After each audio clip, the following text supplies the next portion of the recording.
Eżis semmien il-qakum għal-program tar-radju jħor mis-sensiela taħt il-qoxra preżentat minni Rachel Degwara imtella mill-Kunsill Nazzjonali tal-Ktieb. Illum ħan iddiskutu rappreżentazzjoni u r-rikonoxximent tal-pubblikazzjonijiet Maltin billi nħarsu lejn il-premji letterarji mill-passat ngħidu aħna l-Premju Rotmans, il-Firi u l-Festivals u kif daw żviluppaw ma' żmien. Maħna fil-program għanna l-Trevor Zara, kittib prolifiku li mill-1971 beda jippubblika u sallum 2021 40 sena wara għadu ma waqafx. L-aħħar ktib tiegħu huwa Sempre Viva li jinsab fix-shortlist tal-Premju tal-Kunsill Nazzjonali tal-Ktieb. U lil Marka Milleri li hu storiku u chairman tal-Kunsill Nazzjonali tal-Ktieb. Trevor, fl-2020 inti rbaħt il-premju għal kontribuzzjiwi fil-qasam tal-kodba u l-letteratura, moti mill-Kunsill Nazzjonali tal-Ktieb. Nista' anke nsejjaħlek veteran fil-qasam tal-kodba u wiċċ komuni fil-premji letterarji sa mill-1971 law. Tista' tagħtina iktar informazzjoni dwar l-istorja tal-premjijiet tal-Ktieb mis-sebgħinijiet lawn? Lim kienu l-aktar premji prestiġjużi matul iż-żmien, x'kienu jikkonkorru l-kittiba u forsi tiftakar xi sorpriża fil-premji jew xi aneddotu? Meta beda l-Premju Nazzjonali tal-Ktieb ma kienx hemm kategoriji, ara kienu l-kodba kollha jitqedu ġo qoffa waħda biex ngħidu hekk u minn hemm titla' l-lotterija. Ħaruża dil-kelma.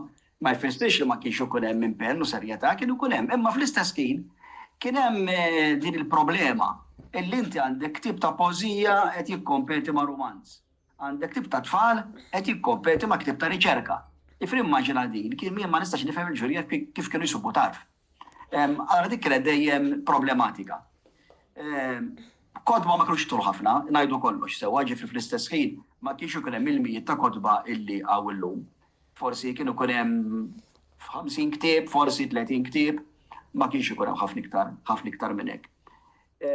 Imma il-premju fih innifsu għamilna żbik konna seħulu a non-event għaliex ma kien jiġri xejn. Ifir niftakar niltaqgħu Despot Hall bil-wieqfa fl-letteratura, iġi l-Ministru jagħmel 4 kelmiet, iċ-ċermen tal-ġurija jaqra minn rebaħ, jieħdulna bidejna jagħtuna n-envelope bil-premju u daqshekk u tlaqna hemm, jiġifieri aqas ta' tzambin xejn. Daqshekk. Kull bidu huwa hekk. Pero jiena niftakar li għaxan semmejt li xi aneddotu inti, jien niftakar li kelli żewġ sorpriżi bit-tajjeb u l-ħażin tagħhom. L-ewwel darba li rbaħt il-premju jiena kont irbaħt 3 premju bil-ktib kont tal-miliet. Imma dan kien dak ismi li kienu il-kodba kollha jkunu flimkien. Hekk, offa waħda. Allora għalija dik il-ħabta kont li daqsxejn ta' set sodisfazzjoni rbaħt bil-ktib ta' tfal anke li jinsejt bi kien ħal ewwel il-ħara. Darbohra wkoll għada wkoll is-sistema kien biktib kien kont ħadd tieni premju. Meta ewwel premju kienet ħaditu bir-raġun it-traduzzjoni tal-Fred Palma ta' Dante għattilhom nieħu gost nieħu t-tieni premju. Ma Dante u speċi. Ġifieri, insomma dawn kienu il-premju u li nħalli l-market kellu. Però jiena nista' ngħid li llum il-premju għandu prestiġu ħafna iktar anzi qas biss nikkomparah ma' li qabel. Mhux biss il-kategoriji llum illi mal-ġutu jew stess. Imma anki l-okkażjoni nifsa. Il-premju llum ġar prestiġu kbir miegħu. Però ripet ħaġa oħra għax din forsi ma tantx isemmuha wisq. Anki il-premju monetarju, ġifri anki il-premju ta' flus illi ngħata, jiena qatt ma qabadt la peso katta u noqgħod inqabbel Malta eżem mal-Ingilterra. Min naħseb il-premjiet li ngħataw fil-Premju Nazzjonali tal-Ktieb. U l-budget pereżempju jridu nirċi ta' xi ħaġa u xi naqab. Kull għandha jekk inqablu l-istess mal-Ingilterra pereżempju, ma niskatax jekk ma niġu qed nagħtu iktar. Għax inti titqabbel skont il-persentaġġ sewwa. Darba l-premju mhux biss ġar prestiġju kien nifsu, imma anke il-premju ta' flus huwa ħafna iktar milli kien qabel. Mark, forsi tista' tgħidilna x'inbidel mill-mod kif jingħata u jiġi organizzat il-Premju Nazzjonali tal-Ktieb illum, forsi fuq fini iktar teknika. Grazie Rachel, unsellem telespettaturi bħal dejjem li jiseguna u segwu l-programm passoltu. Taħt l-amministrazzjoni tiegħi il-bidliet fil-premju naħseb li kienu tnejn. L-ewwel waħda żidna ħafna dettalji tekniċi u proċess rigorus il-mod kif isir l-aġġudikazzjoni. Għandek xi kriterji u għandek xi prinċipji li l-aġġudikanti jridu jżommu magħhom u dawn il-kriterji u prinċipji ħafna minnhom ukoll jiġu proposti u diskussi mill-kittieba stess fil-Kongress tal-Kittieba u l-laqgħat ta' konsultazzjoni li nagħmlu magħhom. Allura l-premju qisu b'dan il-mod qiegħed ukoll jiġi kif inhu strutturat jiġi deċiż ukoll mill-kittieba stess. U mbagħad l-aspett ieħor huwa li semma Trevor iżidna il-preġu tal-premju b'mod monetarju u mhux biss ukoll anke bl-ispiża fuq il-marketing u r-reklamar li nagħmlu fuq il-kodba rebbieħa u anke fix-xogħol li nagħmlu bħala esportazzjoni fuq il-kodba rebbieħa għaliex il-kodba li jerbu l-Premju Nazzjonali tal-Ktieb għandna nippruvaw nesportawhom barra minn Malta billi nittraduċuhom f'lingwi barranin. Jiġifieri u kif qed jgħid Trevor nikkonferma wkoll illi l-investiment ħanajdu hekk illi qed nagħmlu bħala Kunsill Nazzjonali tal-Ktieb fil-kittieba rebbieħa huwa saħansitra ħafna ikbar minn dak li qed jagħmlu pajjiżi akbar anke l-Unjoni Ewropea, ġifieri milux kien hemm il-Premju Ewropew tal-letteratura. Aħna nagħtu l-istess ammont ta' flus li jagħtu huma u terġa' mbagħad nagħtu iktar minnhom f'termini monetarji għax nofqu fuq ħafna reklamar u ħafna esportazzjoni. Jiġifieri u nagħmlu dan ovvjament għaliex nemmnu illi tajjeb li nippromovu kodba ta' kwalità billi permess ta' dan il-premju għaliex in-nies hekk eventwalment ħajħobbu l-kodba, jħobbu jaqraw il-kodba u jekk jaqraw kodba tajbin.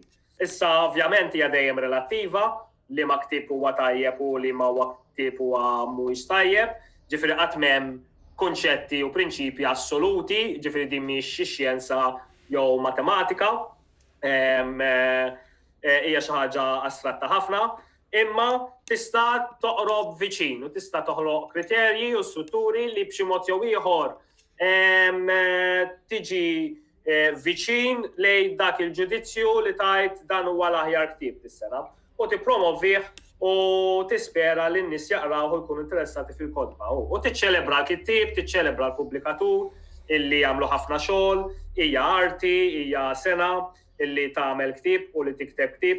Ġifieri dawn l-affarijiet tajjeb li jiġu ċelebrati wkoll f'termini kulturali għax huma parti mill-kultura tagħna. Ġifieri bħalissa mill-Eurovision għaddej. Aħna apparti li jkollna kompetizzjoni fil-mużika f'Malta għandna wkoll il-kompetizzjoni bejn il-kittieba. Trevor, inti tiftakar ukoll il-festivals jew dak iż-żmien konna nsejħulhom fieri ta' sebgħinijiet il-qudiem u l-fira tan-naxxar. Tgħidilna fuq il-fieri u l-festivals tal-passat jekk jogħġbok? Iva, ħansejħilha fira jiena peress li dari hekk konna nsejħulu ħa nitkellem fuq dak iż-żmien meta kienet fira. Jekk min isir żball l-ewwel darba li saret fer tal-ktieb kienet saret il-Belt fil-Baviera, l-iskola tal-Baviera. U naħseb li saret iktar minn darba hemm. Però l-ħaġa stramba li kienet illi l-ewwel darba kienet isawirja, ma kontx tista' tixtri.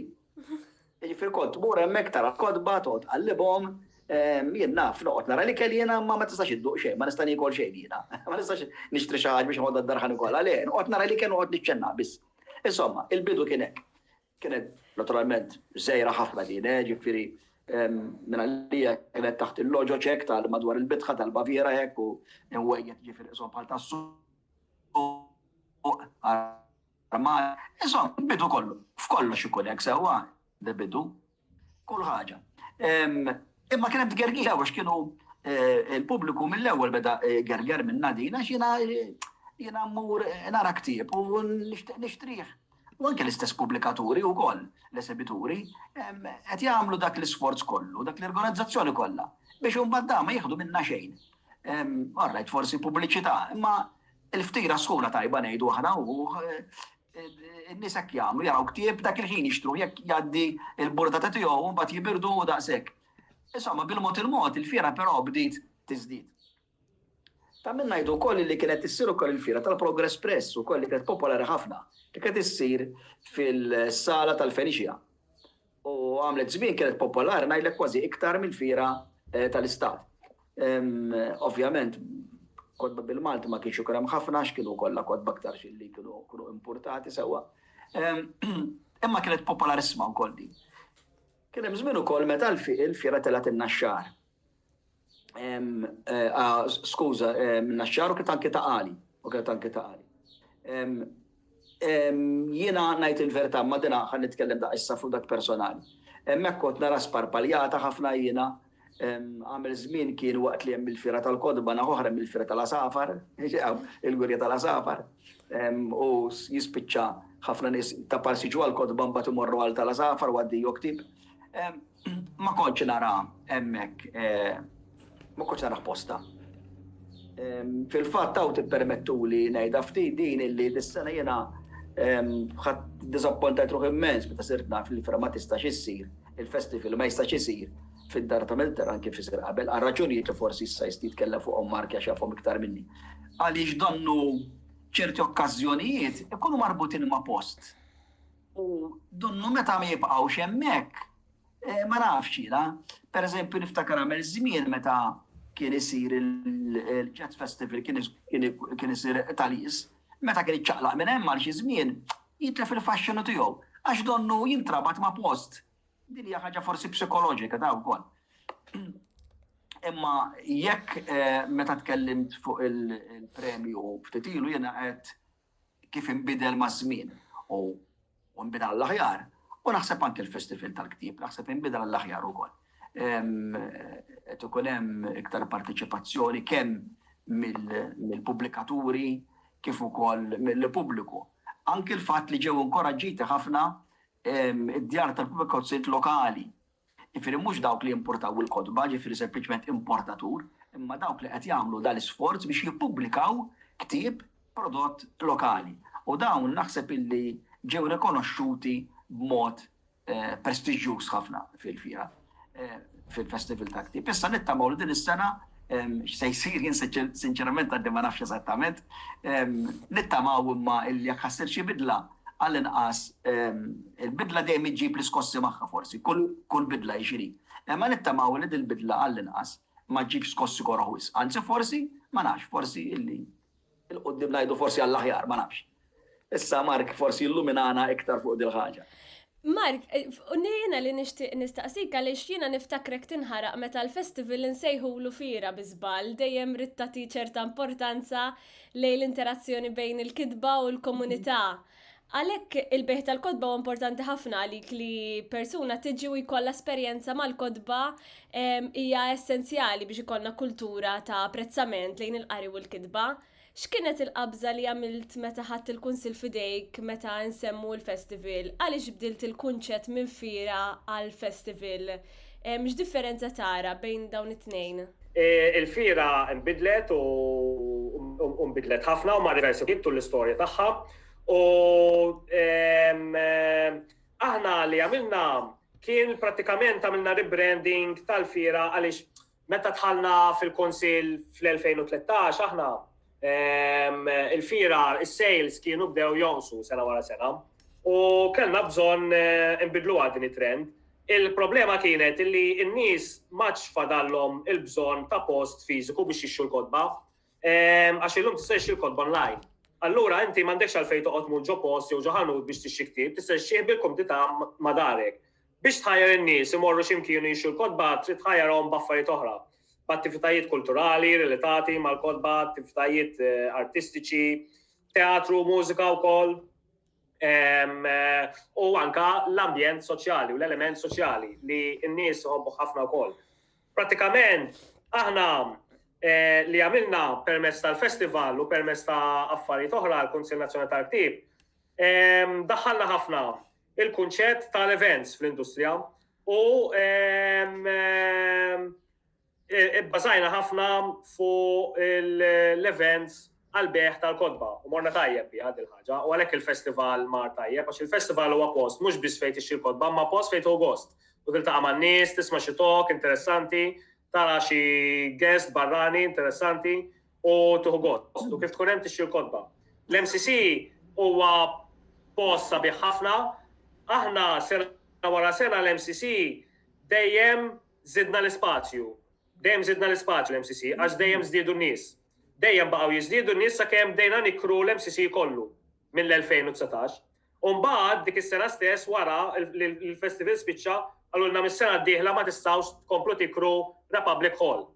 U għallulna ma tistgħux tkomplu tikru Republic Hall għaliex l-MTA ibbukjat Republic Hall biex tagħmel event b'Cirque du Soleil.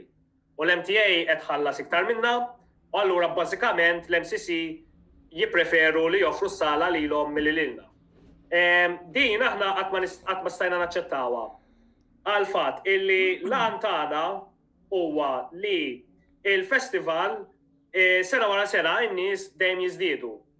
Issa jekk inti qed taqtalna l-ispazju, ma aħna minflok ħanżidu is-sena d-dieħla ħanoqsu. U dik hija ħażina sales.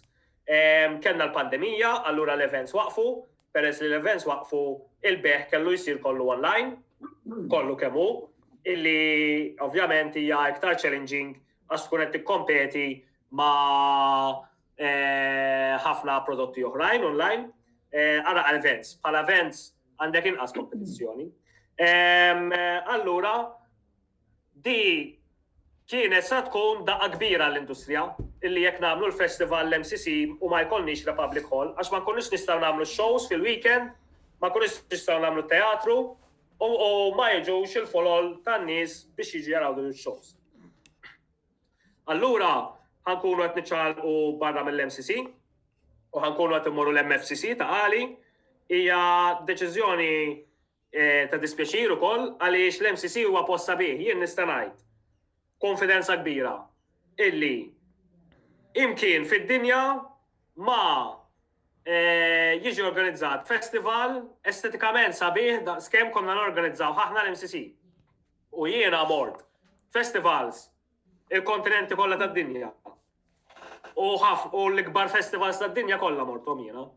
U l-ikbar fieri wkoll kemm il-fieri pubbliċi u kemm il-fieri kummerċjali ġifieri. Jien qatt ma mort festival sabiħ daqskemm konna nagħmlu aħna l-MCC. Issa di ħadu ilna b'kapriċċ, ma jimportax, mhux ma jimportax, importa ħafna, ma rridu nissopravivu u nkomplu naraw kif nagħmlu nadattaw biex nissopravivu nkomplu għaddejjin. Trevor, min irrappreżenta lil kittiba, l-pubblikaturi, tradutturi u l-imħsiebħa oħra fl-industrija tal-kodba tul iż-żmien? L-pjattaformi kellha l-letteratura lokali biex tasal għand in-nies, daw kienu jkunu qadiet governattivi l-aktar jew is-sem tal-qadiet mhux governattivi kien sinifikanti wkoll? Naħseb illi rridu nżommu f'moħħna illi għal ħafna żmien il-pubblikaturi għax kienu organizzati. Anzi kien hemm żmien ħalli anzi iktar il-bot meta ma kienx hemm pubblikaturi.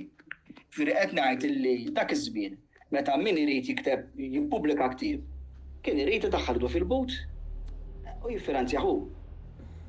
Mhux jiffinanzjah biss u mbagħad toqgħod tiġri fil-ħwienet bih, ħatqasmu, tmur tara x'ikunu bihom, x'ikun fadal. Niftakar l-kodba kienu joħduhom kollha ġifieri bir-return ngħidulhom ġifieri inti mhux jgħidlek ħa nixtri tant, jgħidlek ħallili 10 kodba hawnhekk li nbieħu bad tittik il-flus tagħhom. U dan niftakar jibieħ xi 6 l-4 l-oħra jtihom dana kollha bil-ħsara għax ikollhom fil-x'ismuha fl-iskaffi bix-xemx ġieli jiċċaraw il-qoxa jew hekk. Inti tispiċċa ma tkun qrajt xejn minnhom. Tlaqna aħna mill-iħnet. Jiena kien l-ewwel kodba tiegħi jiena jiġifieri daħħalt iddi fil-but u pubblikajthom jiena minn buti. Kien hemm fejn mort mhux ħażin, u speċjali f'ta' tfal dik il-ħabta ta' tfal ma kien hawn xejn. Allura t-tfal kien hemm maċċa lihom, hemm ukoll ma tal-kbar titlef il-flus minnhom. Bil-mod bdew faqsu il-djar tal-pubblikazzjoni. U hemmhekk allura wieħed beda jieħu r-ruħ. Mhux biss għaliex għandek pubblikatur illi ħajfinanzja ktibu, dik wkoll importanti. Imma wkoll għaliex seħodlu ħsieb ħafna affarijiet li inti bħala kittib inti ma tifhimx fihom. Jien naf il-layout pereżempju, il-proofreading. Jien hemm żmien kif għadt meta anke il-proofreading, jien kont nagħmlu jien il-proofreading u kun jaqbżuli. Żball jaqqas naf kemm, għax ix-xogħol tiegħek taf inti ma tiżball jaqqas tarhom. Ġifieri meta bdew faqsu mbagħad id-djar tal-pubblikazzjoni, hemmhekk bdejna nieħdu r-ruħ. Minti għat li min kien jirrappreżenta l-kittieba. Ħadd, ma kellna ħadd min jappreżenta l-kittieba, għax sempliċement kulħadd jaqdef ar-rasu. U forsi din hija l-iktar ħaġa illi il-Kunsill tal-Ktieb diġà qed jaħdem fuqha, imma naħseb illi u naf li Mark dejjem ħambaq u naħseb illi rridu nkomplu naħdmu fuqha din. Għaliex forsi jekk hawn grupp ta' nies illi ma tantx huma maqgħudin flimkien, mhux maqgħudin flimkien qed ngħid bis-sens ta' pika ta' jew xi ħaġa hekk, sempliċement il-kittieb jaħdem waħdu. Aħna l-kittieba aħna nies strambi ħafna, għax aħna naħdmu bejn l-erbaħitan tal-dar tagħna, nħarsu quddiem screen tal-computer, pereżempju mhux bħat-teatru, it-teatru fejn inti għandek grupp ta' nies illi għandhom dan ir-rapport bejthom u sinerġija, eċetera. Aħna kull kittieb jaħdem waħdu. U forsi għandna tendenza li din nibqgħu imbagħtu minnha, illi aħna nies solitari. Allura illi jkollna struttura illi taqqat il-kittieba, illi il-kittieba tagħtihom leħen għad-drittijiet tagħhom fejn hemm bżonn. Aħna forsi Malta ma nbatux aħna minn persekuzzjoni tal-kittieba kif ibagħtu f'ċerti pajjiżi, imma problemi ikun hemm dejjem xorta waħda. Allora hawnhekk naħseb li l-Kunsill tal-Ktieb qed jaqdi wkoll qed jimla wkoll dan il-vojt. Forsi biżżejjed u biżżejjed qatt mhu f'xejn. Imma naħseb li qed jimla dan il-vojt illi jkun ukoll vuċi tal-kittieba fejn il-kittieba bejniethom ma tantx jaslu biex jingħaqdu biex ikunu vuċi waħda għax kif għadlek in-natura tal-kitba jdik li, allura hawnhekk naħseb il-Kunsill ukoll qiegħed jaqdi wkoll dan ir-rwol.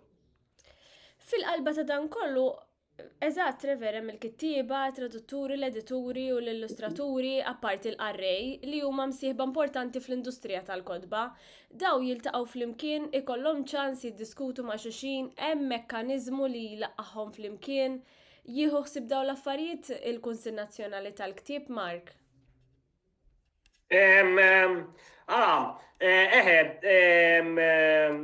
Kif kienet jgħid Trevor, l-industrija qabel kienet fragmented ħafna. Għaliex il-prodott tal-industrija tagħna kif qal Trevor huwa prodott solitarju ħafna biex tipproduċih. Mhux bħal meta tipproduċi karozza, għandek bżonn ħafna nies differenti, ta' sena differenti, għandek bżonn fimt. Ktieb kull m'għandek bżonn kittieb u pubblikatur. U mbagħad orajt għandek id-designer u l-copy editor, il-proofreader, imma hija xi ħaġa solitarja ħafna li tista' ssir minn vera ftit nies. Alright? U m'għandek bżonn ħafna nies u interaction kbira ma' ħafna nies differenti. U kif kienet jgħid Trevor kulħadd jaħdem għal rasu u meta jiġri hekk il-problema li jkollok u fil-fatt tekkelna li ma tantx ikollok standards mbagħad fl-industrija. U allura anka f'termini ta' kontratti, eżempju, tipo ħadd ma kien jaf kif minn fejn ħajaqbad. Niftakar, l-ewwel wieħed li kien daħħal kunċett ta' kontratti kien Paolo Mizzi. Li Paolo Mizzi kien beda, għax Paolo Mizzi kien imur Frankfurt. U Paolo Mizzi kien jara x'qed jagħmlu pubblikaturi barranin u kien jagħmel bħalhom. U Paolo Mizzi daħħal il-kunċett f'Malta ta' kontratt professjonali. Down the line, dil ħaġa ma tantx qabdet laqqas. U anka meta fil-fatt kellna pubblikaturi li jagħmlu kontratti kienu jkunu differenti ħafna minn xulxin u l-kittieba qatt ma fehmu id-drittijiet u l-obbligazzjonijiet tagħhom. Li jagħmel il-Kunsill laqqa l-stakeholders. U daw l-affarijiet iġibhom għad-diskussjoni bejn l-stakeholders bejnietom u jimmedja bejnietom. U b'dan il-mod qed noħolqu l-standards li mbagħad ukoll jirriflettu fil-liġijiet li nipproponu. U issa għandna ħafna iktar ċarezza ta' x'inhu permessibbli bil-liġi, x'mhuwiex, x'inhu standard għoli, x'inhu standard baxx, x'inhu paga minima ta' kittif f'termini ta' royalties u daw l-affarijiet insomma. Ġifieri, il-Kunsill li qed jagħmel fin-nuqqas ta' rappreżentanza tal-pubblikaturi u l-kittiba qed jiġbor l-stakeholders u jirrappreżenthom permezz tal-Kunsill fuq affarijiet. Jekk eżempju, aħna fil-Kongress iddeċidejna u ħadna pożizzjoni forma kooperat. Konsillu jgħid biex jikteb dik il-liġi u jipproponi għall-gvern u hekk għamilna. Għamilna ukoll bl-education exception fejn issa l-kittieba tibdew jitħallsu għad-drittijiet tagħhom għall-użu tal-kodba fl-iskejjel. Jiġifieri dan il-mod effettiv kif taqgħet l-stakeholders qiegħed jaħdem. U dejjem l-affarijiet qed jiżviluppaw u jmorru pass il qudiem. Dejjem nibnu u dejjem nipprofessjonalizzaw iżjed is-settur. Importanti wkoll li ninaqdu wkoll bħala settur anke għaliex bħala industrija ma tantx aħna rispettati u rikonoxxuti min-naħa tal-gvern. Mhix dal-gvern partikolari li qed jagħmel hekk, il-gvernijiet kollha prattikament ma tantx jagħtu importanza kbira lid-dinja tal-kodba. U waħda minn raġunijiet ukoll li qatt ma kienet maquda l-stakeholders, qatt ma kienu maqudin. Eżempju, il-pubblikaturi tagħna l-maġġoranza tagħhom mhumiex membri ta' Chamber of Commerce, eżempju. Chamber of Commerce qatt l-interessi eżempju tal-kultura irridu nagħmlu dirizza dawn l-affarijiet aħna, ma nistgħux nitendu illi dawn l-affarijiet jagħmilhom xi ħadd, irridu nagħmlu. Il-kultura u id-dinja tal-kodba huwa settur ta' importanza kulturali u nazzjonali u bekk jistħoqlu l-appoġġ tal-gvern f'termini ta' funding u dak il-gvern biex inkun fair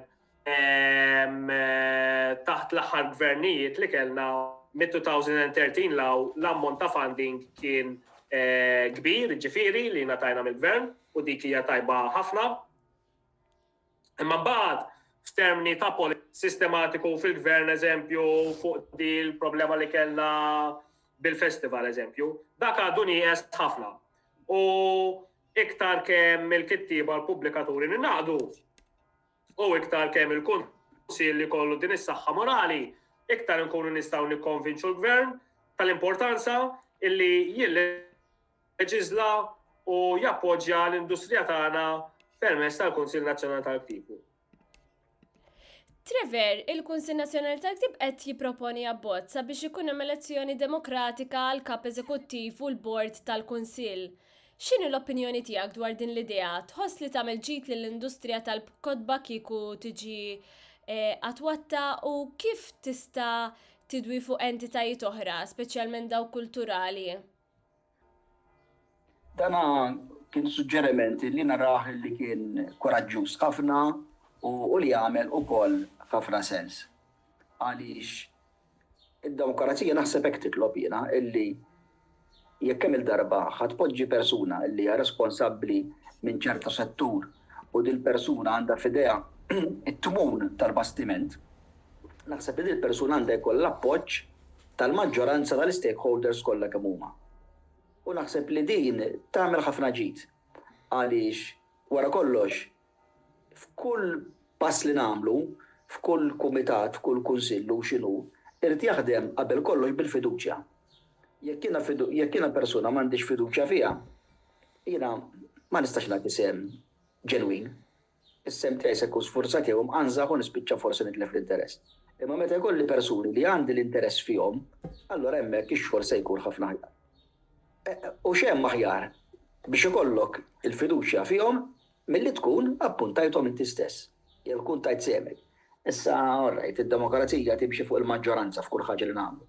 Imma xi differenza meta jkollok persuna appuntata mill-maġġoranza l-stakeholders milli persuna illi tpoġġi hemmhekk. Issa jien għandi rispett lejn kull min mexxa il-Kunsill tal-Ktieb kemm fil-preżent, kemm fil-passat, jien għandi rispett kbir lehom, kollha nies li ħadmu bl-iktar mod ġenwin, kollha taw sehem kif setgħu fil-limitazzjonijiet imposti fuqhom, naf uħud li ħadmu kontra l-kurrent, naf min forsi anke sab mill-fixklu flok min jgħinu u xorta baqgħu għaddejjin. Jiġifieri jiena m'iniex qed ngħid illi b'dana kollu n-nies li ġew appuntati kemm issa u kemm fil-passat għax ġew appuntati minn ministri ma kinux nies li kien jistħoqilhom iva. Bla dubju. U din ngħidha bl-ikbar responsabilità. Jiena kont fil-Kunsill tal-Ktieb sa mill-bidu tal-twaqqif tiegħu, bqajt anki sa żmien meta kien Mark u rreżenjajt jiena minn rajja għaliex jien issa li kbirt fl-età biss 70 sena llum jien u għadt illi naħseb li nagħmel tajjeb illi nċedi posti għal min iktar żagħżugħ. Imma dejjem kont kuntent u dejjem rajt li l-Kunsill qed jimxi f'direzzjonijiet tajba. Nerġa' ngħid bil-limitazzjonijiet kollha li kien hemm. Imma il-chairman eżekuttiv tal-Kunsill jiena ħatar b'elezzjoni mill-stakeholders jien naraħ pass il quddiem illi pajjiż demokratiku naħseb jiena hekk għandu jkun illi il-gvern jibda iċedi minn idejh ċerti responsabbiltajiet u jafda fin-nies involuti, jafda fl-stakeholders. Jien naħseb dan jkun propju xieda ta' fiduċja fina meta ssir ħaġa bħal din. Għaliex qed jgħidilna jekk din issir, ikun qed jgħidilna minn responsabbli isma' jiena nafdakom lilkom, naf li intom responsabbli biżejjed u naf li ħataslu persuna li tkun li tagħmel ġid lis-settur kollu kemm hu. Allura, Mark, wara dan kollu, il-fejn tara li sejjer il-ġejjini tal-Ktieb Malti u l-industrija tal-pubblikazzjoni, inti il-fejn qed tiddiriġih? Aħna minna passi kbar ħafna. Issa jien nixtieq nagħmel il-pass li jmiss, ġifieri qed nieħu dan ir-riskju biex nagħmel il-pass li jmiss u nipprova niddemokratizza l-Kunsill. Imma huwa riskju tajjeb li nieħdu għax jekk jirnexxielna l-Kunsill ħajkun entità vera li jagħmel sens u vera reżiljenti. Ħanajt fil-qasir għala huwa importanti li l-Kunsill tal-Ktieb jiġi elett demokratikament mill-stakeholders. Ir-relazzjoni tal-Gvern mal-Kunsill Nazzjonali tal-Ktieb x'inhi? Ir-relazzjoni hi waħda ta' appoġġ biss, suppost fi prinċipju, ġifieri l-Gvern qiegħed hemm biex jappoġġja l-industri kulturali tiegħu. Issa di, all right, f'ċertu ċirkostanzi mhux hekk qed jagħmel bħal tal-MCC mhux għamel il-Gvern anzi ħadem kontrina. Imma fit-teorija suppost il-Gvern l-entitajiet kulturali qegħdin hemm biex jappoġġjaw l-industri kulturali tal-pajjiż. Aħna maħniex il-bnepa li qegħdin nirregolaw u naraw li ħadd ma jagħmel ħsara fis-soċjetà u nirregolaw it-toroq xejn minn dan. L-entitajiet kulturali qegħdin hemm biss biex jissapportjaw l-industri. Mela, min jista' jissapportjahom l-industri? In-nies stess tal-industri. U mhux nies appuntati fil-Gvern li jkollhom l-aġenda biex imexxu l-aġenda tal-Gvern għax il-Gvern forsi m'għandux l-istess interessi jew expertise li għandu fl-industrija tagħna. Każ ċar huwa tal-MCC. U di l-idea. Mbagħad ħanitkellem b'mod ċar issa, b'mod forsi apertu ukoll.